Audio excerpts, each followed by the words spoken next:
میں نے اپنی 13 سال کی عمر میں جس مزدور و مجذوب و قلندر کو دیکھا ہے اس کو نام میں نے چچا جان دیا تھا. صادقین کہنے کی ہمت تب پہلی تھی نہ اب. دستور ہے گھروں میں تو لوگ بڑے نام لیتے ہیں, جیسے سلمان بھائی کو ان کو بھائی صاحب کہا جاتا تھا, اور ان کے والد صاحب جو تھے راج بھائی محمود صاحب ان کو بابا صاحب کہتے تھے.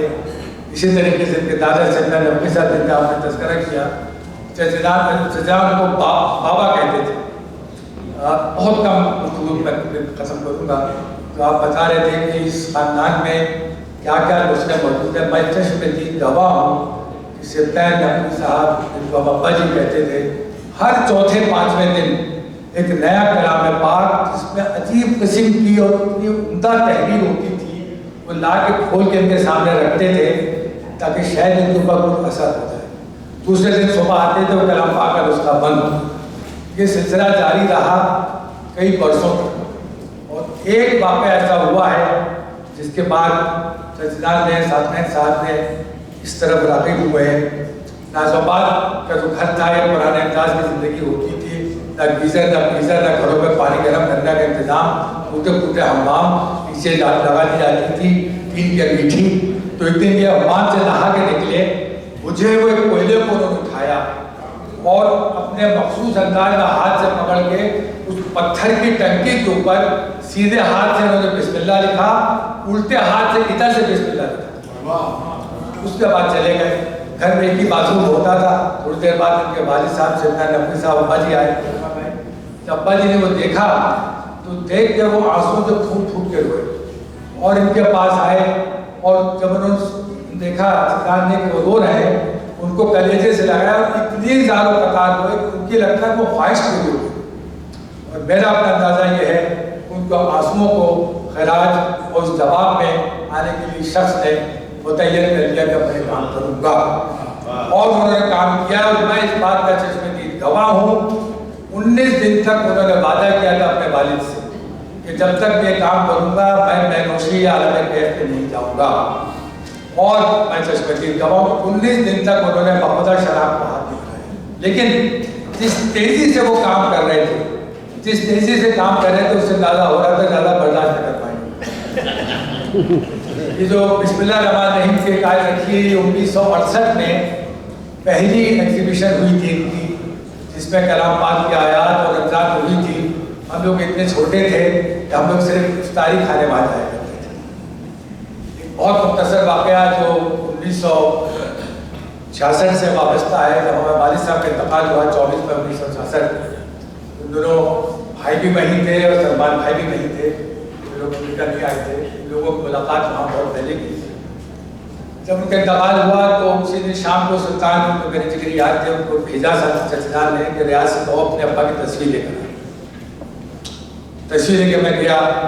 جب ان کا کمرے میں سرکار مندر میں داخل ہوا تو وہاں ٹپائی کے اوپر ایک اٹنگا سا بارانی کرتا پہنے, ملگزہ سا پیجامہ, الجھے ہوئے بال, وہ تھا اقبال, جو بعد میں اقبال مہدی کے نام سے مشہور ہوا. اور انہوں نے کہا کہ میں تمہیں جانے نہیں دوں گا جب تک کہ تم اس تصویر کو سامنے رکھ کر پورا نہ سنا. کیونکہ اقبال مہدی اس وقت صرف نقال کے نام سے بہت مشہور ہو گئے تھے. انہوں نے بیٹھ کے وہ اپنے سامنے رات کو تصویر ان سے بنوائی, اور اس کے بعد اس سے کہہ دیا اس میں تم رنگ نہ بھرنا, رنگ اس میں میں بھرنا. اور رنگ بھرتے ہوئے ان کا جملہ ابھی بھی کام میں جملہ کہ ریاض جی ابا کی تصویر پہ وہ رنگ بھر رہا ہوں جو فرانس سے لایا تھا, اور یہ وہ قیمتی رنگ ہیں نہ صرف تمہاری میری بلکہ آنے والی کئی نسلوں تک یہ قائم رہیں گے. اور حقیقت ہے کہ وہ تصویر چوں کی تو ویسے ہی رکھی.